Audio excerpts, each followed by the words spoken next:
My name is Rachael Alymer. I work for Partnership Projects. I'm an Associate Director. My role is working with clients on a one-to-one intervention using NVR.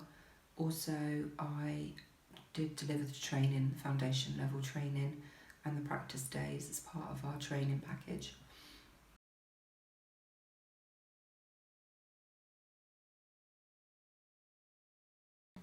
My journey began about 12 years ago.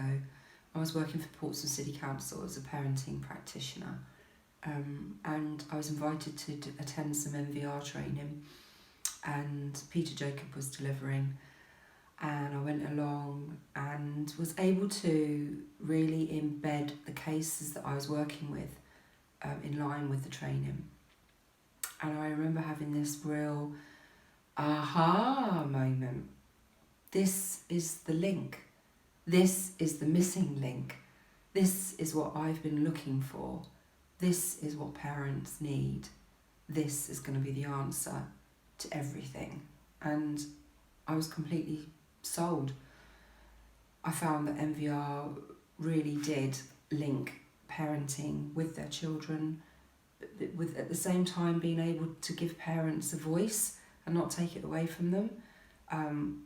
It was everything holistically that I'd been dreaming of for parenting. There were many other parenting programs for parents to attend, all of which hugely focused on the child to be very much part of the program and the progress. And the wonderful thing I found that NVR didn't have to encourage children to take part. There was no contract for a child or a young person to sign. In fact, the practitioner doesn't even need to see the child sometimes. And so I found that really breathtakingly innovative. And yeah, I loved it. I was bought on it. And Peter delivered an amazing package of training in Portsmouth with CAMS, mental health service. And I was especially invited along to go along and do the learning there. It was brilliant. I loved it. Absolutely loved it. And had the autonomy in those days by my manager to run with NVR once I'd been trained. He saw my passion, my manager, and when I got back was go with it, just run with it. And we had funding, we had money in those days. So I was be able to explore and allow NVR to grow within Portsmouth City Council's guidelines and boundaries. Other parents that wanted to access NVR could only do so through CAMS, the Children's Mental Health Service, and that restricted average parents to be able to access NVR because their child didn't have a diagnosis of mental health, so it excluded them. So I was quite thrilled by the fact that I could deliver NVR within the Portsmouth City Council guidelines and code of conduct, to be able to deliver NVR to those parents that equally needed it, in spite of their children not having a diagnosis. So that's what I did.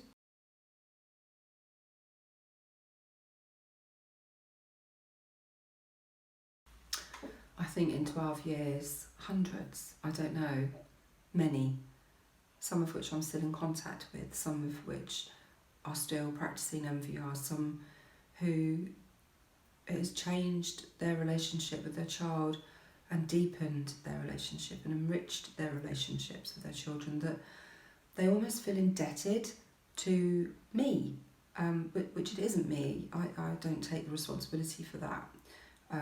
It's NVR, it changes parents and carers' way of forming their relationship with their children. It's touched many families' lives, including my own on a personal level. I believe that raising my girls, NVR has massively helped me understand how to contain my emotions around some of their developmental stages, to be peaceful, to try to be non-violent, to uphold the parent that I wanted to be. So I think NVR encourages parents to be the parents that they really wish to be and have the relationships with their children that they really want, all parents love their children dearly, and all parents want the best outcome for their children. But sometimes things that happen in the early years and relationships get broken and damaged for many, many different reasons. There's always a clear area of absenteeism in parents' world, and that could be through many, many different reasons, for mental health, for postnatal depression, for a sickness, for illness, for imprisonment, through depression, many reasons why parents take their foot off the pedal. And I feel that NVR helps parents find that footing again. I think it really deepens relationships. Yeah, I think it's more than just a parenting parenting program. It's a way of life. One parent I worked with had NVR tattooed on the side of her hand with the infinity sign, and she came into group and said, "It's for life, isn't it?" And I kind of smiled and thought, yeah, I love NVR, and I wouldn't quite necessarily get a tattoo, but it's for life. Yeah, it is. You're right. And it will carry with her forever, just like her tattoo. So I kind of admired that.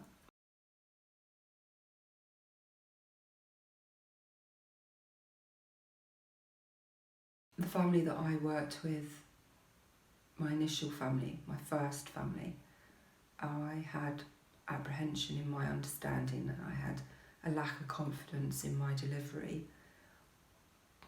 But when her son stopped hitting her, after some exercises that I had learned in my training, that's the driving force that pushes you to continue. That there's so much about this approach that parents were beginning to develop this deeper relationships. As for a child who's violent to a parent for months or even years, then suddenly they stop that violence. The child stops that violence. The violence develops into perhaps a different form of control, but one that isn't physical or property damage. That's huge. And when parents look at you in the session and their own disbelief, their own amazement that my child is no longer hitting me because I am saying less. My child is no longer hitting me because I have recruited a support network. My child no longer is hitting me because that support network are sharing their messages of concern to that child. My child is no longer hitting me. The violence has stopped. That still excites me when parents share that sentence. So, yeah, it's brilliant.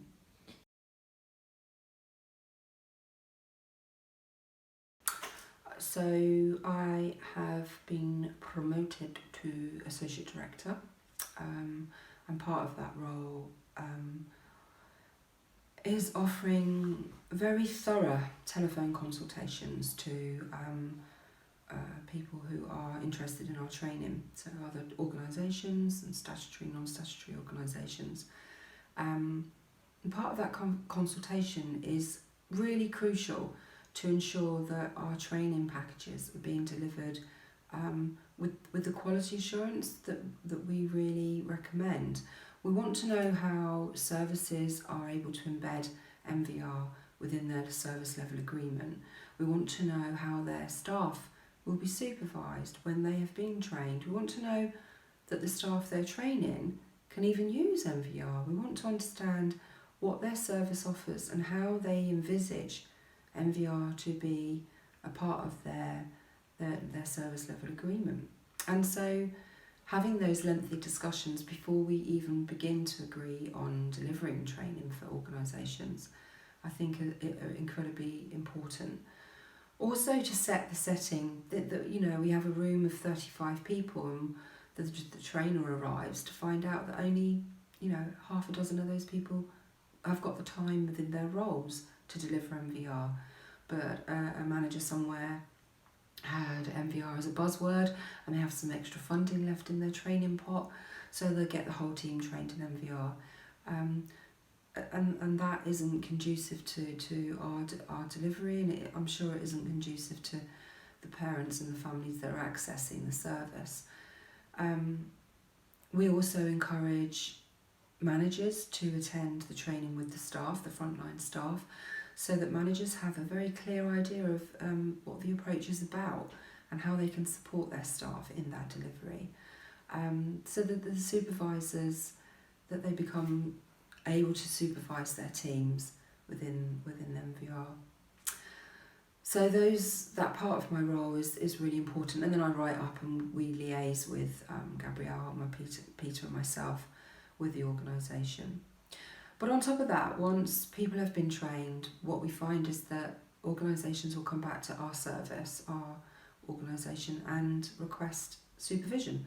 So I supervise amazing team of ladies in Essex in adoption social workers, and another team of adoption social workers in Leeds, who are delivering the hybrid model of the group model of NVR. So they have group sessions and one-to-one sessions with their families. And these teams tap into telephone supervision with me every 5 weeks. And part of that is strengthening their practice. It's about enriching their own understanding of NVR, ensuring that parents have got all of the opportunities to thoroughly explore the change that's been taking place within their families. So supervision is crucial to the very good practice, and of course I get my supervision from Peter Jacobs, so I'm blessed in that department too. And this is about, again, it's about ensuring that when we are approached for a training inquiry, that we can thoroughly explore all of the best outcomes for everybody involved. So that's part of one of my roles, but also I deliver foundation level training alongside the supervision and the practice days. Peter Jacob, obviously, and Jill Lubrinsky deliver the advanced level training to their high expertise. And I also have my client base where I work one-to-one with families, either via Skype or the telephone or face-to-face, depending on how close they live towards me. So my role has massively expanded, and I very much enjoy the work I do. I still am incredibly passionate about NVR. Yeah, it's great.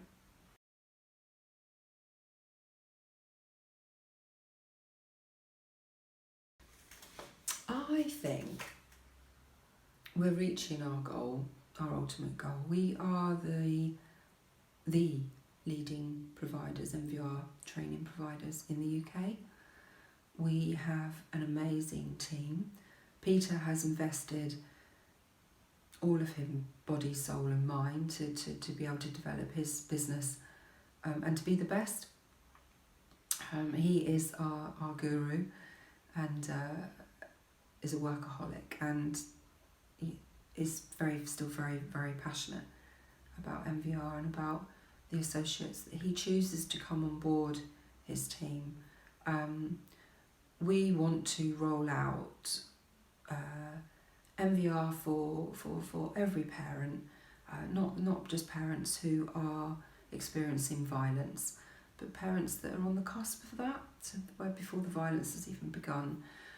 We are and have an amazing training package with our foundation level, our advanced level, our training, supervisor training. We have developed our training structure to fit with the learning outcomes alongside to be a part of NVR UK. So there are other training providers. We're a really good team. Our administration and our finance team all work very closely together, and I think we offer a very professional, watertight package. Peter very much invests heavily in our own supervision and our training, and we meet regularly and we communicate, Peter and I and Gabrielle, every week. So I think we are heavily invested in ensuring our quality is of the best standard that it can be. Yeah. How much further we can go, I think it's about expanding now beyond the UK and venturing out towards Europe and further. Peter and Ben have done some training in Australia. Peter's done lots of training in Austria and Belgium and Germany. But we're hoping to explore in the US next year, so which would be very exciting. So there'll be a lot of work to be done there.